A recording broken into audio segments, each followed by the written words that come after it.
जब्ती प्रणाली टोडल मल द्वारा। देखिए जैसे भूमि से संबंधित भूमि की पैमाइश या जब्ती प्रणाली निम्नलिखित में से किसके द्वारा चलाया गया, तो हम लोग ध्यान रखेंगे टोडल मल। और टोडल मल हम लोग ध्यान रखेंगे वह शेरशाह सूरी के शासनकाल में भी रहा और शेरशाह सूरी के शासनकाल में फिर आया, अकबर के शासनकाल में भी आया, है ना। अगर हम लोग देखेंगे ये अकबर के महत्वपूर्ण जो है कार्य है, जैसे देखेंगे 1562 में, तो 1562 में दास प्रथा का अंत किया। दास प्रथा जानते क्या करता था, अकबर बहुत सारे युद्ध लड़ा, बहुत सारे। अगर हम लोग बात किया जाए मुगल वंश में, तो मुगल वंश में सबसे अधिक युद्ध अगर किसने लड़ा तो अकबर ने लड़ा। तो अकबर जब युद्ध लड़ता था ना, तो युद्ध में उन शासक के बीवी और बच्चों को पकड़कर दास बनाया जाता था। वो वाले दास नहीं है, पहले भाई दास तो बिकते थे अपना, वो तो अलग था, है ना। हम लोग एक चीज पढ़ते हैं कि दास उन्मूलन, दास उन्मूलन किसने किया है, तो अब्राहम लिंकन ने किया है, जो अमेरिका के राष्ट्रपति थे। उन्होंने ही अगर बात किया जाए तो 18वीं शताब्दी में दास उन्मूलन को समाप्त करने का काम किया। पहले लोग दास मतलब ये चीज होता था, दासता, दासों में कई दास होते थे, है ना। जैसे ये भी होता था कि जैसे गिरवी, जैसे उसमें भूमि गिरवी ली जाती थी और जब उसका पैसा चुकाया नहीं जाता था तो फिर क्या हो जाता था, उसका मालिकाना हक जो काश्तकार होता था वो देखता था, है ना। और देखता था, फिर उनके घर वाले उनके मतलब फ्री में काम करते थे, जिसे हम लोग दास प्रथा के रूप में। तो दास उन्मूलन की अगर बात किया जाए तो अब्राहम लिंकन की बात किया जाए, तो इसमें क्या करता था अकबर, उनके बीवी और बच्चों को पकड़कर दास बनाते थे। तो क्या किया उन्होंने 1562 में क्या किया, दास मुक्त कर दिया। फिर इसके बाद देखेंगे उसी 1562 में हरम दल से मुक्ति मिली, किसको, अकबर को। कहने का मतलब है कि अकबर जो था ने, जब उनके पिता की 1556 में मृत्यु हो जाती है तो अकबर 14 वर्ष की अवस्था में राजगद्दी पर बैठता है। और जब राजगद्दी पे बैठता है तो उनका संरक्षण बैरम खां तो था, लेकिन जो निर्णायक जो अधिकार लेने का जो अधिकार था ना, वो वहां की रानियों मतलब वहां के लोग महिलाओं को था। और उसमें मुख्य रूप से महामंगा थी। महामंगा के निर्देश में सारे कार्य होता था। अकबर को कहाँ जाना है, अकबर को क्या खाना है, अकबर के किस युद्ध में कौन कौन लोग जाएंगे, बहुत सारी जो निर्णय लेती थी ना वो महिलाएं लेती थी। उसे हरम दल कहा जाता है।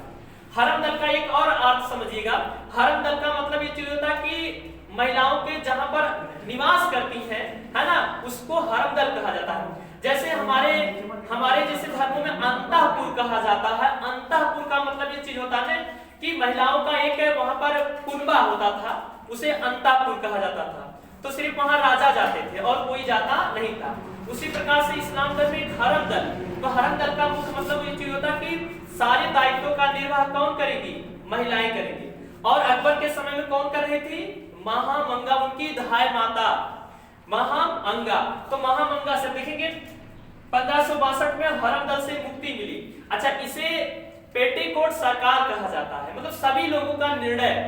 जैसे हमारे वर्तमान में गठबंधन सरकार होता है ना, हम लोग कहते हैं पेटीकोट सरकार, मतलब गठबंधन सरकार, समझ रहे हैं। फिर इसके बाद देखेंगे 1563 में तीर्थ यात्रा समाप्त किया। समझ लीजिए कि अकबर को एक वर्ष में लगभग 1 करोड़ रुपए जो है वो तीर्थ यात्रा के रूप में प्राप्त करता था। वो आय आता था, मतलब उसे आय आता था। और उसने क्या किया, तीर्थ यात्रा को समाप्त कर दिया, है ना, कि कोई तीर्थ यात्रा कर रहा तो उसे कर लिया जाता था। तो अकबर ने क्या किया कि 1563 में तीर्थ यात्रा को समाप्त कर दिया। फिर देखिए 1564 में जजिया कर को समाप्त किया।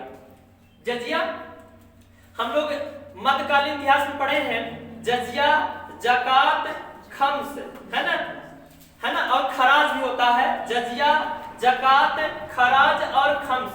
देखिए जजिया, जकात, खराज और खम्स। जो जजिया होता है यह गैर मुसलमानों से लिया जाने वाला कर, अर्थात हिंदुओं से लिए जाने वाला कर है।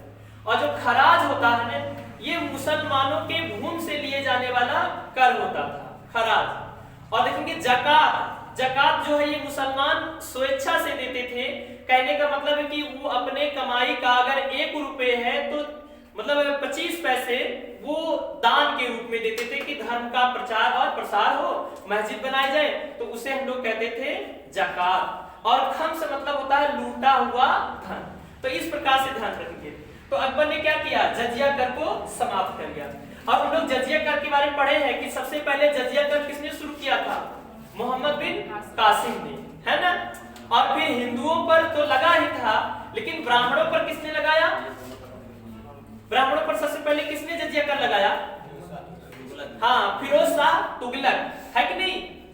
और फिर इसके बाद अच्छा जजिया कर को अंतिम रूप से समाप्त किसने किया, मोहम्मद शाह रंगीला, है ना।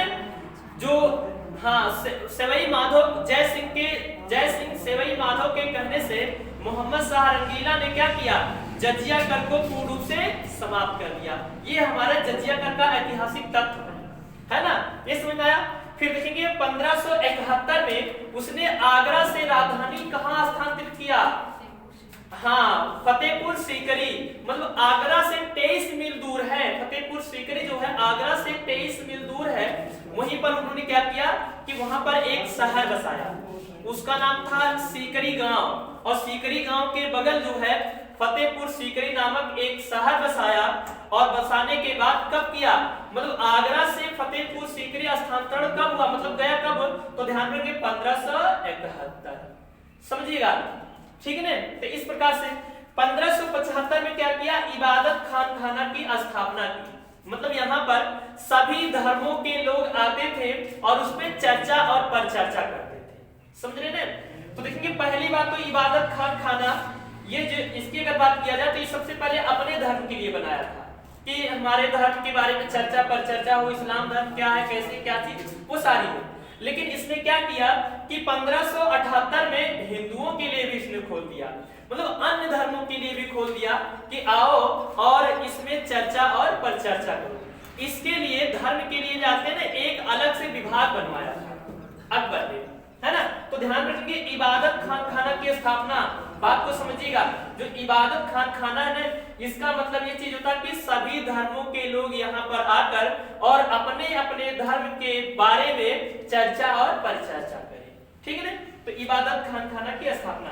और 1579 में मजहर की घोषणा, इसमें ये रखा गया कि अगर कोई इस्लाम धर्म का कोई गुरु है, अगर किसी मजहर के आधार पे किसी धर्म के आधार पे अवहेलना करता है तो उसको घोषित करके और उसे पनिशमेंट दिया जाए, है ना। मतलब कहने का मतलब मजहर की का मतलब ये चीज होता है कि किसी भी धर्म का अपमान नहीं होना चाहिए, है ना। फिर देखिए 1582 में दीने इलाही, है ना, एक इन्होंने क्या किया कि एक दीने इलाही नामक एक धर्म की स्थापना की। अगर दीने इलाही की बात किया जाए ना तो वो कहता था कि मैं सभी धर्मों में विश्वास करता हूं, अकबर ने कहा, कहता है कि मैं सभी धर्मों में विश्वास करता हूं। और उसने जानते हैं हिंदू धर्म की बात किया जाए तो दीपावली, होली, है ना, और बहुत सारे हिंदू देवी देवता उसने क्या किया था ना कि सिक्के भी चलाया था, जलीली नाम के सिक्के उसी ने चलाया ना। और उसने क्या किया कि लक्ष्मी की मूर्ति, है ना, राम सीता के प्रतिमा को अपने जो सिक्के पे अंकित करने का काम किया था जलालुद्दीन अकबर ने, है ना। और ध्यान रखिए कि दीन इलाही का मतलब है कि उसने एक नए धर्म की स्थापना की थी। और ध्यान रखिए कि दीन इलाही नया एक धर्म था और उसमें सबसे पहले कोई कौन सा हिंदू आया था, बीरबल, मतलब महेश दास। सबसे पहले महेश दास ने जो है ना दीने इलाही को अपनाने का काम किया था। तो क्वेश्चन पूछता है कि निम्नलिखित में से कौन सा पहला हिंदू था जिसने दीने इलाही धर्म को स्वीकार किया, तो ध्यान रखेंगे महेश दास अर्थात बीरबल, ठीक है ना। फिर देखिए इलाही सम्मत की शुरुआत, उसने एक सम्मत शुरू किया था जिसका नाम था इलाही सम्मत, और वो कब शुरू हुआ, 1583, ठीक है ना। तो देखेंगे ये बड़ा मुख्य है, इसमें क्या है, इसमें कैसे क्वेश्चन पूछा जाएगा, तिथियां दे देगा और मिलान के लिए आएगा, तो हम लोग एक तिथि उसको मिलाने के लिए काम करेंगे, ठीक है ना। मध्यकालीन इतिहास में तिथियां अधिकतर मिलान के लिए आती है, तो इसको हम लोग विशेष ध्यान में देंगे। कोई दिक्कत नहीं है ना किसी में, है ना, कौन सा दास प्रथा या हरमदल, तीर्थ यात्रा या जजिया कर, कोई दिक्कत नहीं है ना। और इबादत खाना की स्थापना, है ना, तो ऐसे इस चीज को हम लोग ध्यान रखेंगे, ठीक। फिर नई लाइन से लिखा जाए